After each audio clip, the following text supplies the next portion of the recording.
Ladies and gentlemen, welcome to Sporting Updates podcast number 24. And today I have with me Danny Saldana from Canada. How you doing, Danny? What's up, man? Doing good. How are you, Steph? Yeah, I'm doing pretty good, bro. I mean, it's been a rough week, but we'll survive. We'll survive. Like that song, we will survive. You know what I mean? Yeah, So yeah. today we have a special guest from New Jersey, all the way from New Jersey. Rui Costa. How you doing, Rui? Hello, I'm well. I'm well. Glad to be here. Okay, good. So Rui Costa is not from Benfica, so No, no, no. Just a to coincidence. there's a coincidence. It's a pretty common and cool name. So it's this is Rui Costa Sportingista at 100%. Um, Exactly. so without any further delays, so Rui, how long have you been a Sportingista? I've been a Sportingista ever since I was born. My dad brought me into it, and I've been very happy ever since. Okay, good, good. Have you watched any Sporting games at José Alvalade? Yeah, yeah. I watched actually the very first game at José Alvalade for the league against Full Naces. I actually remember that too. Won 4-2. Two goals from I forgot. I think it was like Tonito or something like that. But I Sick. watched I watched I think three games there now, and I've watched them over here in New Jersey actually as well in 2010 I believe In, for the uh, preseason. in Harrison against Manchester Y- City Yeah, in Tottenham. and Tottenham. Yeah, I was there too. Yeah, I still have the tickets stubs. I saved them. yeah, Um, yeah. okay, good, good, excellent. Hmm. And what was your most memorable game ever from Sporting? Oh, I believe my most memorable game actually it goes back to the semifinals of the UEFA Cup in 2004 when we beat AZ Alkmaar to in the very last minute off a corner to make it into the final. Yeah, I remember that game, and then the Yeah. final against the Yeah, Russian that team that when that we we don't talk lost. about. Yeah, that forget about that. Okay, and now the last question: if you could change a game, which game would you change? Like off of this past week, the season, Ever, ever. ever. Wow. Yeah. Um, it's got to be that game against Benfica 2 years or 3 years ago now Yeah. when we lost 1-0 and Brian Ruiz missed that one chance. Oh Jefferson no, hit the fucking trave and everything too. Yeah. nobody forgets about that, huh? Oh my Nope, nope. God. Okay, good, good, good. Okay, so now we know a little bit more about Rui. So he's a true Sportingista. He follows our podcast and Twitter account Sporting Updates, and thank you for that. Hmm. Without you guys, we nothing at all. And without any further delays, let's talk about the embarrassing game of Estoril Sporting. And Danny, you do have the lineup. Go ahead. All right. So this embarrassing game, we had Rui Patricio in net, Pacini on the right, Coates, Mathieu in the middle, and Cointrão out on the left of defense. Midfield, we had William Carvalho, Rodrigo Bataglia, and Bruno Fernandes. Out on the wings, we had Bruno Cesar and Marcus Acuna. And up front, we had the fucking piece of shit Dumbia. Substitutions came in was Ruben Ribeiro, Brian Ruiz, and Freddie Montero. Okay, so now I'm gonna let you go first, so Rui knows how we do it and stuff, and then he can go second. What did you think about the game in the first half and second half, the coach's tactics, and the overall team performance? Yeah, I luckily didn't watch this game live. I was in Niagara Falls celebrating my anniversary with my girlfriend, losing money, but I was more happy losing money than if I would be watching this game. It was a disgrace. The first half we were all over the place. Their first goal came in from a corner kick that okay, the wind maybe helped it on, but I don't think a goalie like Rui Patricio stature that normally doesn't go in. Where was the defender on the front post? Okay, whatever. These mistakes happen. The second goal, the defense sort of fell asleep again. They might have thought it was an offside. VAR came in, rightfully so, gave it the onside. Pronto, acontece. You know, every big team sometimes has that lapse of concentration, and they go down losing a bit. Sporting had some chances in the first half. They had a lot of chances in the second half. Bruno Cesar missed an incredible. I mean, it was almost as bad as Brian Ruiz. There was another chance by Sebastian Coates, who I don't know how it didn't go in. Then also in the second half, Estoril scored a goal, but then VAR intervened and it was offside. So the main thing from this game I want to say is a credit to VAR for being on their game, whether it was against us or for us. It implemented its job. We fight. Bruno Carvalho fought for Verdade Desportivo in soccer in this game, and luckily and happily it's working, at least for this game. But yeah, Sporting just weren't good enough. We looked slow. We looked fatigued. Maybe some of the players that were playing shouldn't have played. If you're fatigued, we have a big squad. Jorge Jesus should utilize that. Missing 3 players, regardless of how important those 3 players are, is no excuse for us to be playing like this. And yeah, it wasn't the right game. I think Judge Juge got it wrong from the beginning. The 2 goals demoralized us also. It didn't help, but I don't think Doumbia is a good enough striker. I think Montero isn't a second striker. He should be leading the line. Montero's the type of player that, he's a poacher. He always scores. He always finds a way to score goals. He had that chance in the second half where he got a shot off, but it got deflected from the defender. I think if he was leading the line, he would have been closer to the net and maybe have recovered that ball a lot better.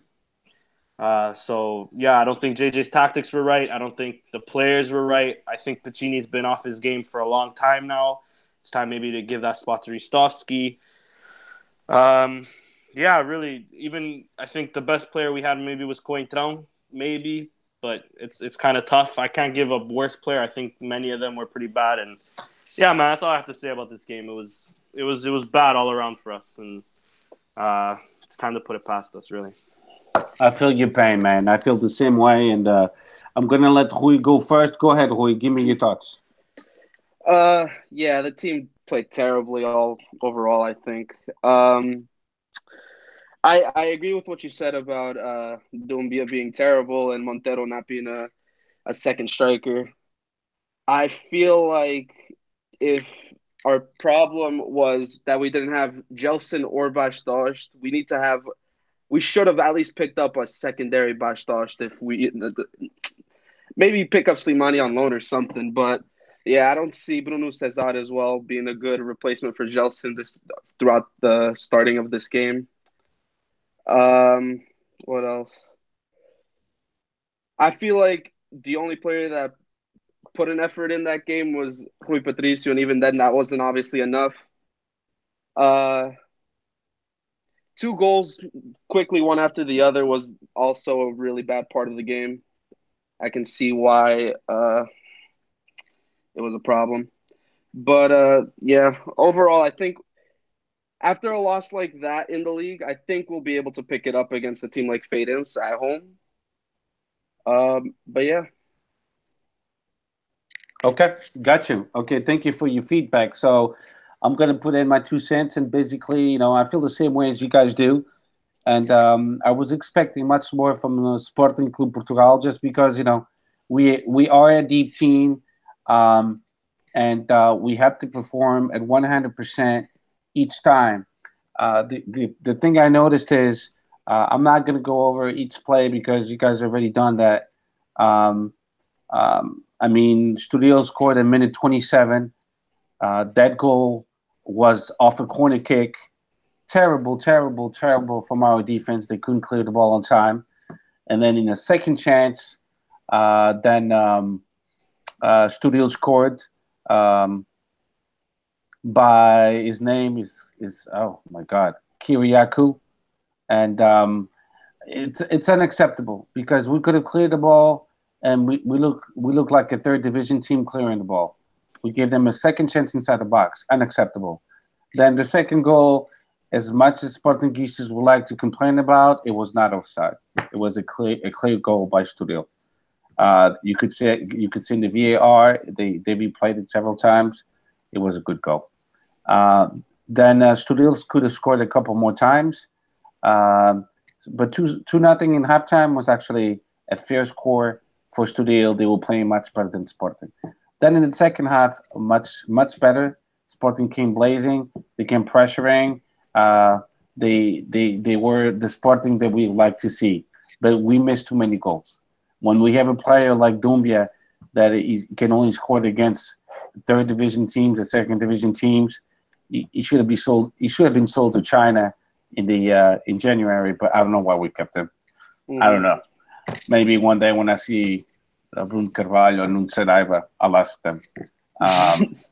Even though I'm a big supporter of Bruno Carvalho, I'm not putting him down. I think he's a great president and the president for Sporting now. Um, and then towards the end, we kept on pressuring. We made all the substitutions possible to go forward. But of course, once you do so, then you expose yourself in defense. And then towards the end, São Patrício saved the day. It could have been 4-0. He saved two major plays from Estoril. But that's why he's there. To make those saves. And that's all I got to say. Now I have a couple questions for you guys.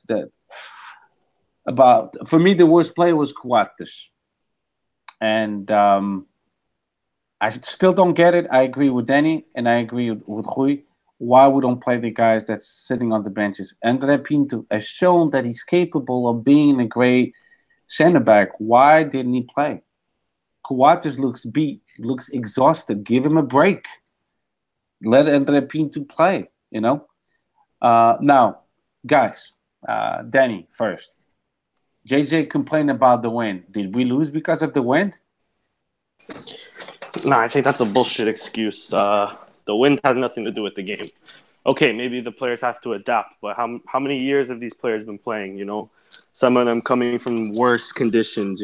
So if these can't use excuses like the wind or the field, good teams win that game. So no, that's a bullshit excuse from Jesus. Rui, what do you think? Did we lose because of the wind? I completely agree. That's such a bad excuse to use, especially if you're a team like Sparta. You can't be using the wind as the reason why we lost 2-0. It wasn't even by a goal or anything. We lost 2-0. And it could have been much more. Yeah, I think it's a bullshit excuse too, because the wind it went for both sides. I mean, Estoril had to deal with the wind too, so it was a total bullshit excuse. So, do you guys? Another question: do you guys think that Sporting without Gelson and Bas Dost is that 50% of the team? Rui, go first. I don't think it's 50% of the team, but I do think it's about 33% of the team. I'd say it's a third percent of the team because Gelson is obviously he's our best player, I believe. And with Bas Dost, he's just a poacher. He's there perfectly every time.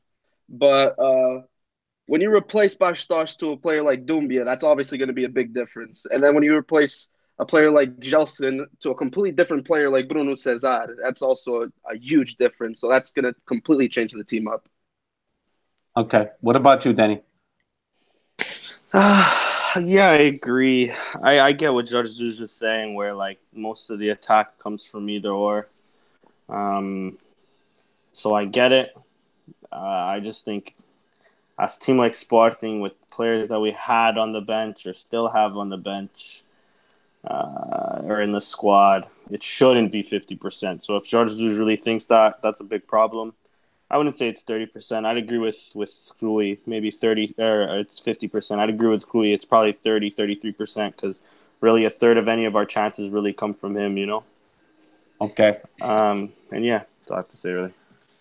Okay, then let's move on to the Porto Sporting game. Danny, go ahead, give us the lineup. All right. For Sporting, we had Rui Patricio in net. Cristiano Pacini, Jeremy Mathieu, Sebastian Coates, and Coentrão. Then we had Christovski, Rodrigo Bataglia, Bruno Fernandes, Oh my God, where am I going? Bruno Fernandes, Gelson, and Marcos Acuna, and then we had Dumbi up front. Okay, so go ahead, tell me, give me your thoughts about that game. Yeah, it was always going to be a difficult game. I think, no doubt about it, Porto deserved the win at least for the way they played, the domination of the game. They played very well. First half, they even hit a corner, or they hit the post from a free kick. They had a really good game. We also had our chances, of course, but that's how it goes. The referee was also very much on their side. Every little foul, every small touch that Porto would get, their players would fall down. The referee would call. Okay, this is the second time in a row now that we face Porto that happens.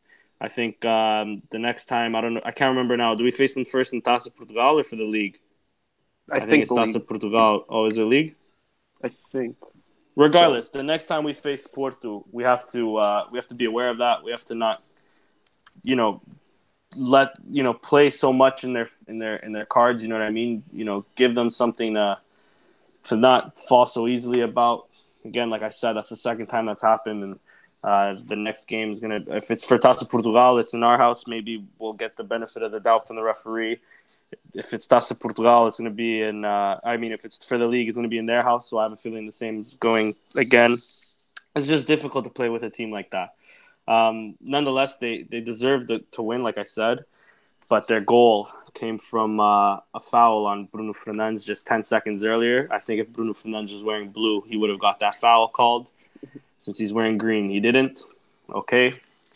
Doumbia again had another chance to score. Instead of slotting it in one corner where it's more open, he sort of crosses it across his body and it hits Carpereira in the way, and then it goes for a corner. I think that was probably the best opportunity we had to score. Then Jorge Jesus, credit to him. He didn't want to lose 1-0. He wanted to at least get that away goal. So he went for it, took off Bataglia, put in Bruno Cesar. Very attacking lineup with Ruben Ribeiro in there, with Bruno Fernandes and Bruno Cesar in the midfield. Fair play to Jorge, really, pushing the team forward, really trying to go for that goal. Almost amounted to a goal. There was like a goal line scramble sort of thing where Casillas cleared the ball.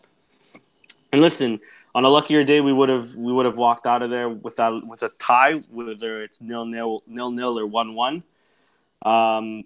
But it has to be said, Porto were the deserving side to win. Porto played much better, and that's the third or fourth time we faced one of the bigs where we've gotten dominated this season. It's not good. It's not good at all. I want to see better from Sporting, either against Porto or against Benfica. I want to see better because right now the way we're playing is garbage, and it's not deserving of anything against the bigs, at least. Is that it? That's it, bro. That's it. I have to fucking rant a little bit. Sorry about that, man. No, sounds good. That's why we do the podcast, man, to release our stress and to talk about it. Just like we did cafe, and we just hanging out with each other. Yeah, it's like therapy. This thing. Yeah, you know what's up. So we play just to clear the doubts. We play Porto first for the league on the 2nd of March, no Dragão. And then we get them back for the second hand playoff of the Taça Portugal on the 18th of April in Estado de Alvalade at 1900 Portuguese time. Okay. Yeah. So Rui Costa Sportingista. I have to clarify it because I don't want people to think, Rui Costa Benfiquista, meu. So, what do you think about the game, Porto? I believe this game was even worse than the previous one against Estoril, mainly because we entered hoping for a tie. I believe Jorge Jesus played the entire formation with Coentrão, Ristovski, Mathieu, Coates, and Piccini at the back, just to play defensively because we didn't have the striker up top that was Bastos. We were stuck with Doumbia, who I believe was one of the worst players on the pitch. Gelson, Bruno Fernandes, Rui Patricio were the only ones that I think played. I wouldn't say played well, but played decent enough. I know Gelson had many chances for a counter, and he wouldn't. I know a couple of times he had players on the right hand side, and he would never look at the right hand side. He just try to give it to Doumbia, and it never worked out. Um, I don't think you talked about yet was Acuna's red card. Really dumb on him to get the second yellow. I don't see why he put his foot out. Nevertheless, he's going to be out for the next game now.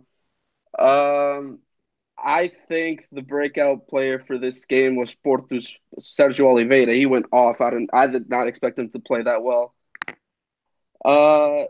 Porto just had the better team that game. I don't know. I can't. Other than Rui Patricio, I don't think there was a player that played well.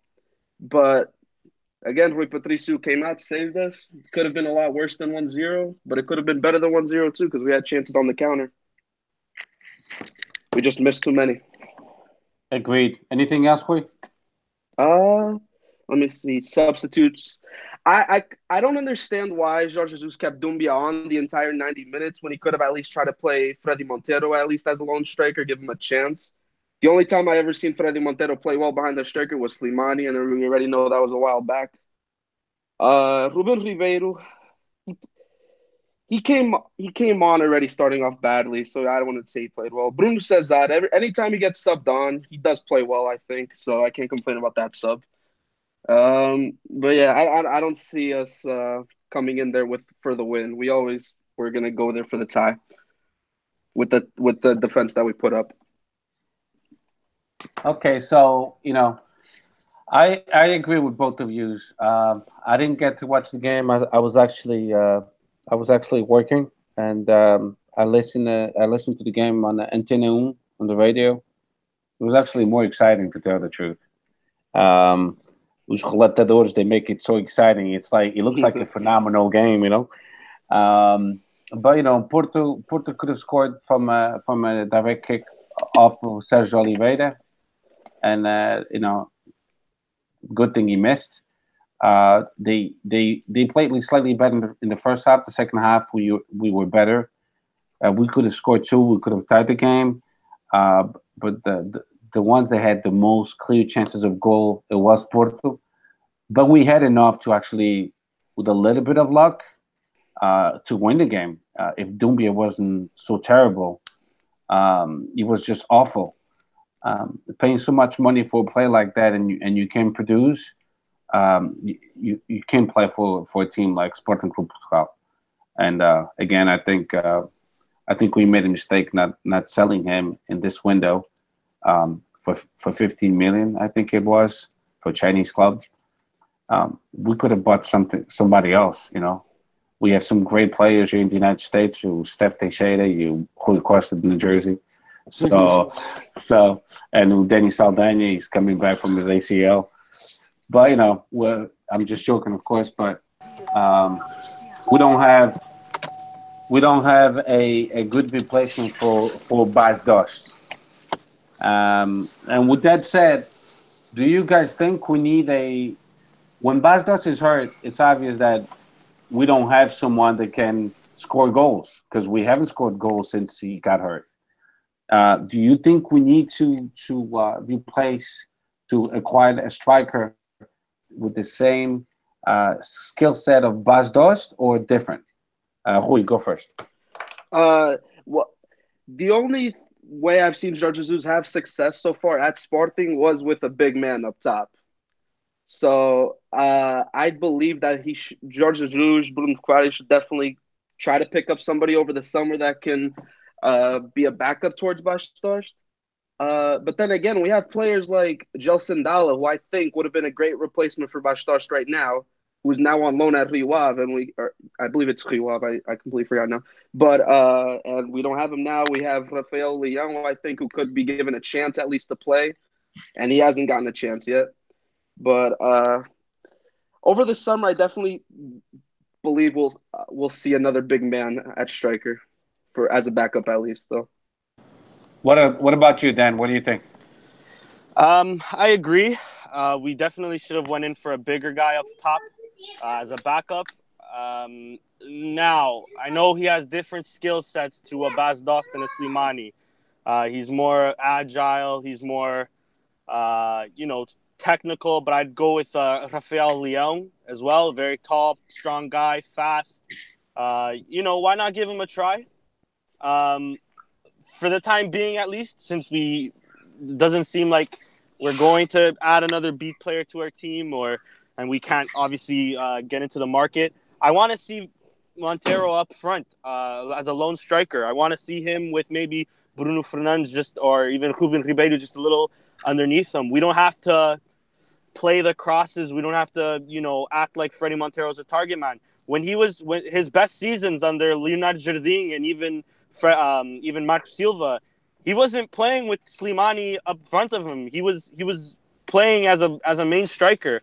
With Jorge Jesus came in, he wasn't that great of a second striker. That's why Teo Gutierrez was more of the main guy besides Slimani. It was because he doesn't have that link-up play. That's not Freddie Montero's game. Freddie Montero's game is to, score goals. He smells them. He's hungry for them, and he always bangs them in. Say what you want about the MLS or the Chinese league. He was doing that there. You know what I mean? He was doing it before in Sporting. I think he needs to play by himself. I think Jorge Jesus needs to realize and open his eyes already, because we've been saying this for months, that Doumbia, all because he's played well against Olympiacos, because they weren't ready for the tactic we were going to push out, and all because he played good against Oleiros and Vila Verdense, and even Cova Piedade, I think he played. I don't even think he played that well, but whatever. All because he's playing against these, lower level teams. No disrespect to them, but they're not even first division. Doesn't mean he's a good enough striker. I want to see right now Freddie Montero get a chance up front. I understand his fitness is bad. You take him out in the 70th, 60th, 5th, whatever minute. Anyways, that's just my opinion at least. But if not him, then I want to see Rafael Leão give a chance. I think Doumbia has been giving way too many chances. He's not capitalizing on them. Okay, so to recap, both of our opinions, we all agree, including myself, that Doumbia should be sold next year, because now it's too late. So now we have to wait for the summer market, and we should give Rafael Leão a chance, and we should give Gelson Dalla a chance. Am I correct? 100%. My only thing with Gelson Dalla is more of a second striker. I see him a lot like Teo, but definitely next season he should be given a chance, in my opinion. Rui? I definitely agree, yeah. I think Gelson Dalla and Rafael Leão should both be given a chance to be on the team. Okay, so now, do you think Geraldo should be given a chance to come back? Rui? I don't know. We got a lot of midfielders. But he'll be a backup for Bruno Fernandes as of right now, I think. That's for sure. We don't really have that many center attacking mids that are primarily a center attacking mid. We could put in Bruno Cesar as a center attacking mid. We can put in Ruben Ribeiro as a center attacking mid, but those aren't their primary positions. I hope he continues to play well until the summer now, so we can give him a chance. But as of right now, I think it'll be tough for him to get us a spot on the team. Okay. How about, are you guys familiar with Pedro Marques? Yeah. Okay. Mm-hmm. You think he's a good little striker. I think he's still banging goals this season. I think Rafael Leão's kind of stolen that spotlight that he had of last season. If I'm not mistaken, he also he got an injury, like a pretty big injury last season, no? If I'm not mistaken, was it him? No. No? Okay, then I'm thinking of somebody else. Anyways, but yeah, he was banging in, especially last season. This season, I think Rafael Leão's taken his shine, I guess you can say, but he's still a good striker. So I would give him a go, but again, this is more for what Jorge Jesus has to do in preseason now. I think it's too late and it's too risky. We're too deep into the season to be giving these youngsters a chance.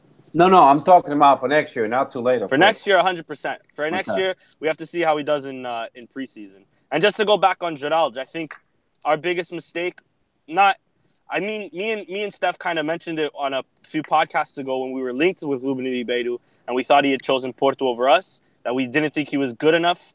I think personally the better decision would have been getting Geraldo and having him play as a second striker, similar to what Bruno Fernandes does than have Ruben Ribeiro, just because I think Gerald's he involves the team more. He look at what he does at Rio Ave. Like most of their goals come through him. If he's not assisting them, he's the one before the assist. So he definitely, in my opinion, he has to be part of the squad next season. Okay, so I'm going to agree with both of you as well on this valid points.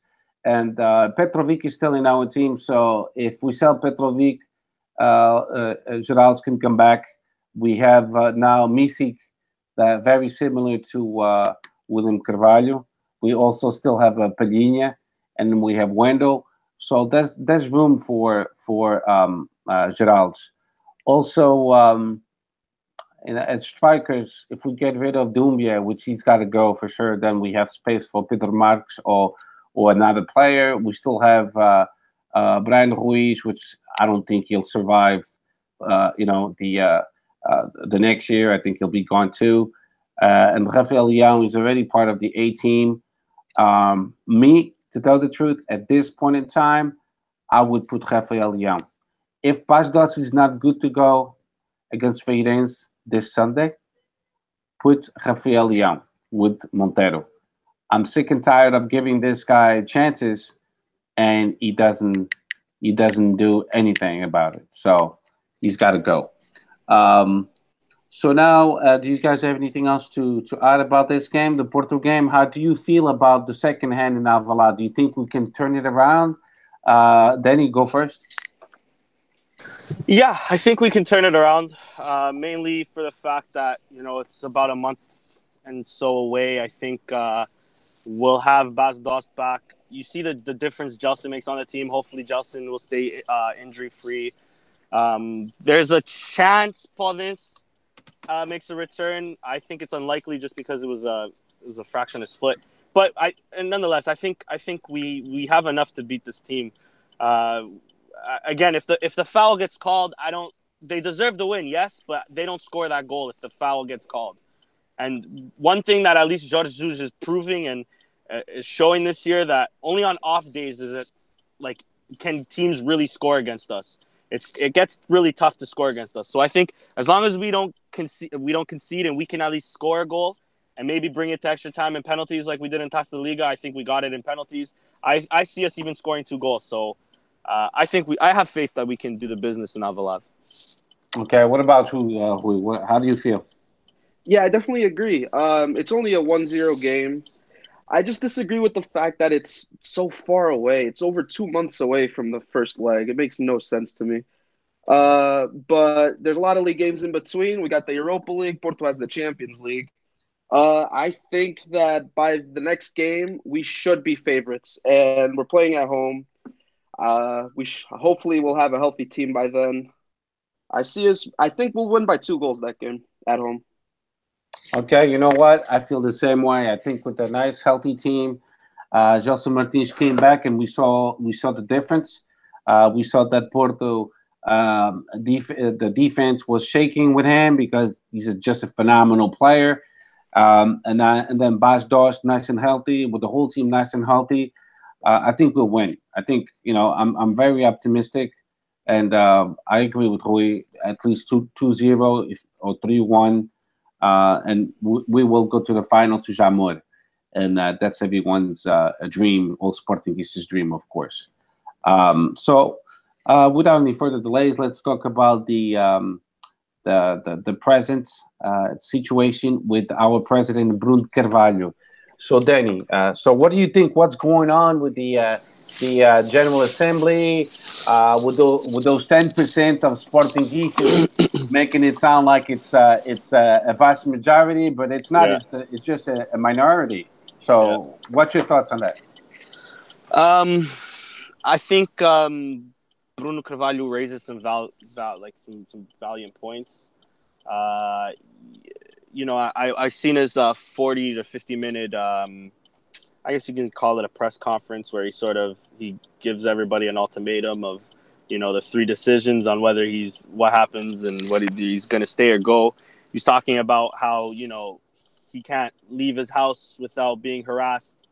He can't, his daughters and his wife can't pick up a newspaper without reading that their father is a drug addict or a trazado mental, which is a retard, which is a disgrace that this is what journalism in Portugal is. I know journalism all over the world isn't that great anymore nowadays, at least, but sports journalism in Portugal is something else sometimes. And I understand where he's coming from, where he feels, again, it is a minority. It is the Pedro Madeira Rodrigues and the Godinho Lopes fans. I think they're the closet Benfiquistas that we have here in Sporting, that they want to get us back to the good old days where we were coming seventh, where we were about to get rid of the SAD, where we were about to before he came in. Let's not forget there was rumors that he would have to close down all the modalidades, that there would be no modalidades that existed. So all he's saying is, have a little more faith in him and be respectful. You want to debate? Let's debate. Let's not be disrespectful about it. And he's had enough of it. And I kind of get his point. There's certain clubs in Portugal where the president doesn't even go against anybody, and they're not doing the greatest jobs in the world, and they can be in $300 million debt, but nobody's going against them. And at Sporting, you do an incredible job, and you turn the team around, and you get criticized for nothing. So I get his point. I think the timing might be a little off. I'm not saying that this was the reason why we lost in Estoril. I think the players don't really necessarily care, but the timing is definitely off because just it's been a really bad week for us here at Sporting. And I desperately hope, and I'm pretty sure that most Sportingistas in Portugal especially and all around the world will agree that we can't lose this guy, and that this guy is vital for us to continue going forward and pushing the team forward and winning. And yeah, I hope Bruno Carvalho doesn't leave. I have a feeling he won't, and he needs to stay to continue the good work he's done. So Bruno de Carvalho, if you're listening, don't leave, buddy, please. Okay, good. Rui, give me your feedback. Can you hear me? Yeah. Oh, okay. I thought I was muted. I completely agree with what Daniel said. I've always supported Bruno de Carvalho ever since he was first president. I've never doubted him. I still have a strong feeling that he'll easily, if not this year, next year, we're definitely going to have our hands on that on the League Cup. I mean, the League Cup, wow, the League Trophy. Yeah, I don't think it affected us losing to Estoril, but I definitely can see why some of the fans could think that. Um, I don't know. I don't have a huge opinion on this, but because I tend to stay away from these types of rumors and everything. But I definitely think that Bruno Carvalho is going to stay. He's going to become happy again if he's unhappy right now, and I think he'll be fine. Yeah, I definitely agree with both of you. You couldn't have said any better. I mean, I've been following it really closely. We're talking about three statues that they want to change, and it's not that big of a deal because if they could change it now, the new president a few years from now could change it back if they don't like it.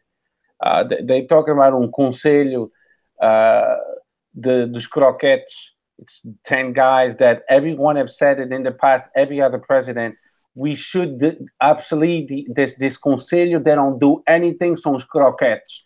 Now that he wants to absolutely esse conselho das pessoas, they're making it a big deal. It's unbelievable, these fucking people. And we're talking about a minority, 10% of Sportingistas that they basically have a lot of money. They criticize because they criticize. They don't give a shit about us, the Sportingistas that we humble. We work for a living, 40 hours a week, and some of us more. They're just being egoistas, very selfish. These Lisboetas de uma merda, and it upsets me because when Bruno Carvalho took over, I think it was around 2013, if I'm not mistaken. Yep. Yeah, the club was in bad shape. Estava na falência. They were about to bankrupt. We didn't have money to even pay the people that fixes the pitch. that fixes the chairs, the showers, the plumbers, the carpenters. We didn't have any money whatsoever. The modalidades were being reduced. I think we're down to 44. Now we're back to 54. We just became champions of cross country in Europe for females and men. Two more international titles. With the Bruno Carvalho, we've won 5 international titles. I count all of them. I follow all the modalidades. I don't watch only football, soccer in America. But we're about to be global champions of Europe. They're playing now in Malmo. They need to win one more game, and that's it. We have another international trophy. So I don't know what these people want. We've won a Taça Portugal with him, a Super Taça de Portugal. We've won a Taça da Liga. Even with the corrupt system that now we all know, it wasn't known to us how Benfica was winning so many titles. Now we know how they won the titles. It's not a secret anymore. Benfica will tell you, oh, let's wait until you can prove it. But with so much evidence, so many emails, we're talking about over 10,000 emails. Do we really need to wait for proofs? It's obvious how you won it. You didn't win them. You bought them. It's totally different. Winning it, it's on the pitch. You bought them off the pitch. You bought referees. You bought linesmen. You bought everybody and their mother. So if our president on the 17th, he's not our president, we will be in bad shape again. And I foresee this season being terrible, finishing in 4th or 5th, because he is the alma do Sporting. He's the spirit of Sporting. And you saw it, we lost against Estoril, and people say, nah, isso não tem nada a ver com isso. Of course it does. The players, they feel it too. The coach feel it too, because JJ knows, hey, if this guy goes, maybe I'm out of a job. Maybe the new president will say, hey, vai-te embora, eu tenho meu treinador. It would be a possibility. And we lost against Porto, but that's a different game. They wanted to win for him, but they lost. So my take on it is Sportingistas, especially from Lisbon, the real ones, not the fake ones, not the Sportingados, like they say. Go on the 17th and support our Sporting. We need you guys to go. If I could go, if I had enough money, I would fly over for the 17th and be present, but I just can't. It's too far away from me. It's too far away from Rui Costa. Too far from Danny. I'm pretty sure if we could, we would. But, por favor, Juventude Leonina, Ultras 21, go there em massa, apoiar nosso presidente. Ele tem que ganhar, porque senão vai ficar uma merda. And that's all I have to say about that. And I have no doubt that the true Sportingistas will show up on the 17th to Assembleia Geral, and they will vote on those 3 causes. Now, let's talk about, and this will be the last topic of the day, the futsal seleção. How about that? Were you guys surprised that we made it to the final against Spain? Go ahead, Danny.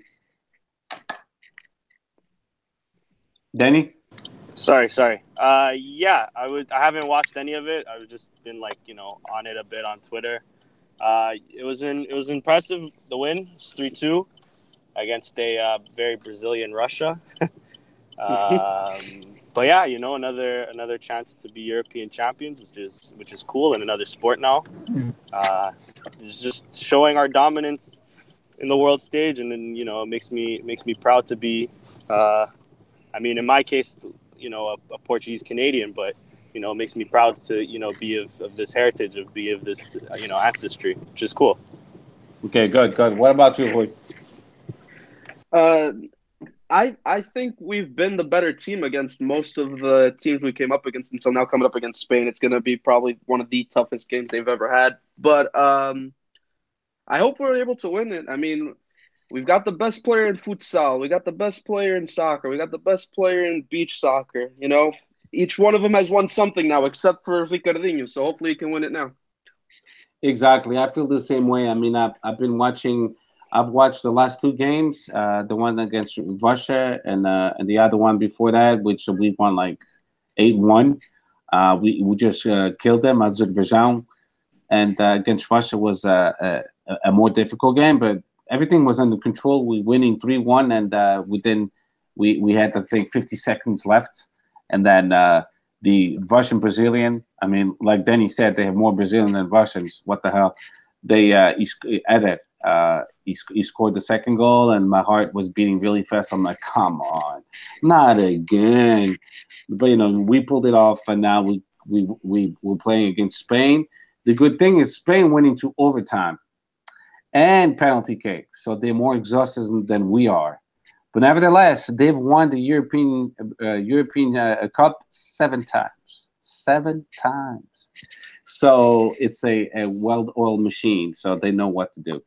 But so people know, we have 4 of our players. André Souza, the goalie, Pedro Cari, o João Matos, que é o nosso capitão do Sporting, and we have Upani. So there's 4 Sporting players in that team. So that's awesome.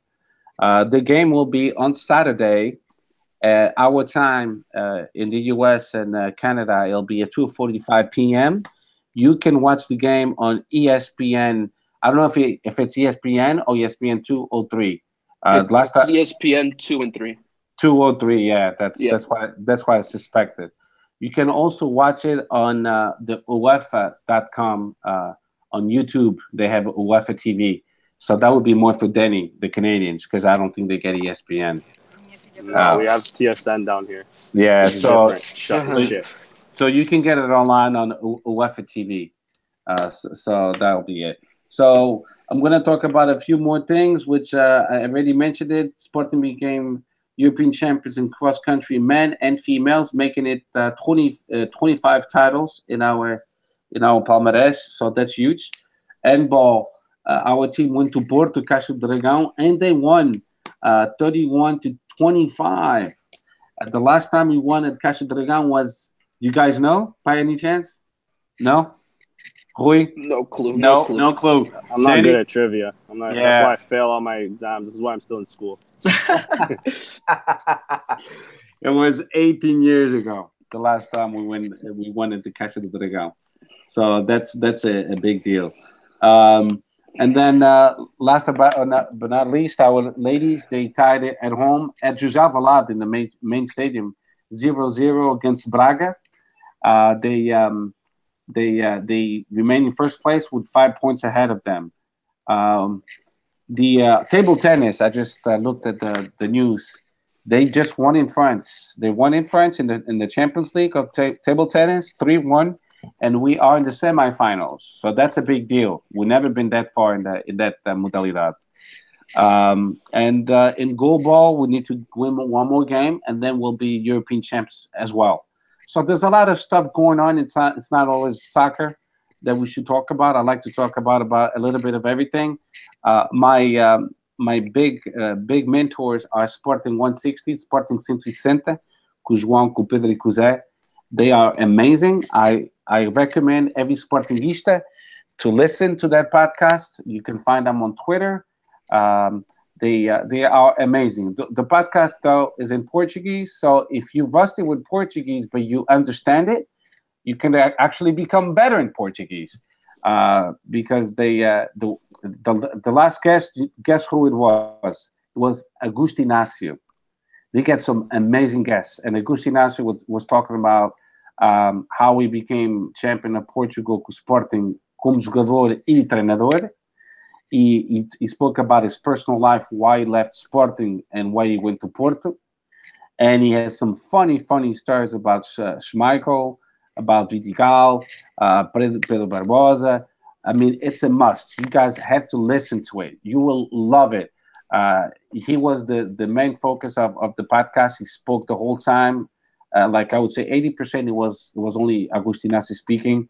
And I mean, these guys, João Pedro said, they do a phenomenal job. They had Vidigal, Jordanov, Ubet Severino as guests. So if you do like podcasts, just go to Twitter, find them, Sporting 160, and I promise you will have a great time. They always have some amazing guests. And that's all I have to say, unless you guys have something else to say. Denny? No, man, I got nothing else to say. Just Viva Sporting, bro. That's it. Okay, give my regards to your father, by the way. I know your father was in the hospital. So. Yeah. Let me just a quick shout out to everybody on Twitter that was sending their regards. My dad just got hip replacement. You know, he's a gran Sportingista. He's the reason why me and my brother are obsessed with Sporting. And, so thanks to everybody for wishing him a speedy recovery. He's doing well. He just got home today. And yeah, thank you guys for all of your love and support, man. He really appreciated it too. That's good. That's good. Rui, thank you so much for being part of the podcast today. You're a great guest. And do you have anything to say? Any last words? No, only viva o Sporting. O Sporting é o nosso grande amor. Mais nada. Oh, I forgot one thing. Predictions for Faden's game. Rui, go first. What's your prediction? Don't be up top. We lose. No, Faden's at home. Jorge Jesus, I don't think Jorge Jesus will without a doubt, he will not play Dumbia this game. He shouldn't. So I'd say 2-0. 2-0. Who's going to score the goals? Gelson and Bruno Fernandes with the golaço. Good choices. I like it. Danny. Typical Sporting matter. We're gonna lose 1-0 in the beginning, but then second half we'll score 2. One from Mathieu, the other one from Bruno Fernandes. Okay, so I'm gonna say we're gonna win against Fadense. I'm gonna say 4-0. Vamos tirar a barriga da miséria. Yeah. So I'll say 2 goals from Montero, 1 goal from Bruno Fernandes, and 1 from Ruben Ribeiro. And might as well give the predictions with the Asna Sporting. It's away, so I'll go first. So we're playing away. I think we're going to win 1-0 away at Asna and goal the Basdorst. Rui, what do you think? I think the away game will be very tough. I think we'll end up tying it, but 1-1, 2-2 will come home with away goals. I like that. What about you, Danny?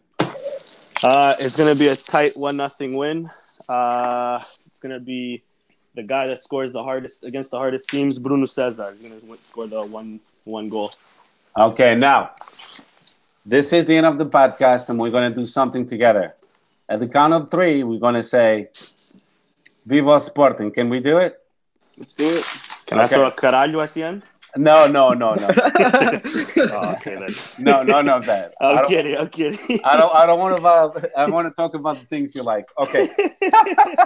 Okay. 1, 2, 3. Viva Sporting. Parecíamos uns bêbados. Later.